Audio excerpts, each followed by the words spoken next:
ముఖంపై మచ్చలు ఇబ్బంది పెడుతున్నాయా? పోషకాహార లోపంతో పాటు కాలుష్యం, దుమ్ము, ధూళి వల్ల కూడా అమ్మాయిల ముఖంపై మొటిమలు, నల్ల మచ్చలు ఏర్పడతాయి. ఇలాంటివి ఎక్కువగా నుదుటిపై కనిపిస్తాయి. ఇవి చిన్నగా కనిపించినా ముఖంపై ప్రతికూల ప్రభావం చూపుతాయి. వీటిని నిర్లక్ష్యం చేస్తే సమస్య మరింత తీవ్రమవుతుంది. నుదురు మొటిమలను తగ్గించుకోవడానికి చాలా మంది మార్కెట్లో లభించే రకరకాల బ్యూటీ ప్రొడక్ట్స్ ను ఆశ్రయిస్తున్నారు. కానీ ఇందులో వాడే కొన్ని రసాయనాల వల్ల కొన్ని సైడ్ ఎఫెక్ట్స్ ఉంటాయి. అందుకే వీటి నుంచి ఉపశమనం పొందేందుకు బ్యూటీషియన్లు సహజ పద్ధతులను ఎంచుకోవాలి. అవేంటో చూద్దాం. కొందరి స్త్రీలకు ముఖంపై చారికల్లాంటి మచ్చలు ఇబ్బంది పెడుతుంటాయి. వీటిని నివారించడానికి ఈ చిట్కాలు పాటిస్తే సరిపోతుంది.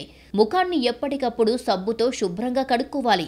ఎక్కువగా నీళ్లు తీసుకోవడం వల్ల ముఖం తాజాగా తయారయ్యి మచ్చలు పోతాయి. కొంచెం ఉల్లి రసంలో చెంచా తేనె కలిపి రాసుకుంటే ముఖంపై ఉన్న మచ్చలు నివారించవచ్చు.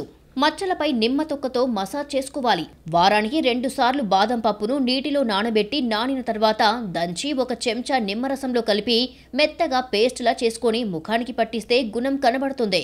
కొంచెం ఉల్లి రసంలో దూదిని ముంచి నల్ల మచ్చలు ఉన్న చోట రాసుకుంటే ఫలితం ఉంటుంది. అరకప్పు టమాటో రసంలో అరకప్పు మజ్జిగను మిక్స్ చేసి మచ్చల మీద రాస్తే మచ్చలు పోతాయి.